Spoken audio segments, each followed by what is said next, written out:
माझा ओकेजला मित्र आहे, तिथं जाईल, तिथं सगळं मलाच खायला पाहिजे, मित्रांना काय द्यायचं नाही अशी याची भावना आहे. दाजी याची भूमिका काय आहे?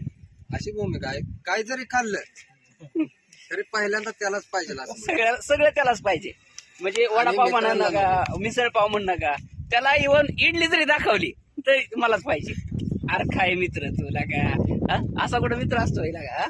असं काही सुद्धा नाही. माझे मित्र आधी खाऊन बसलेले सगळ्या गोष्टी. काय बोलतोय लागा, पण थोडं चवी पुरतं तरी तू खा बाबा नारडाला येऊस तर, पण मित्राला चव दाखवली पाहिजे तुला. माझे मित्राला शोधायला फोन करून.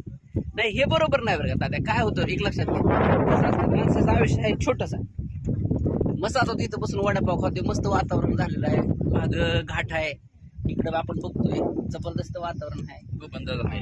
आणि आज असाच एक उन्हाळा दिवस जगायसाठी आलोय. मस्त वाटणार आहे का?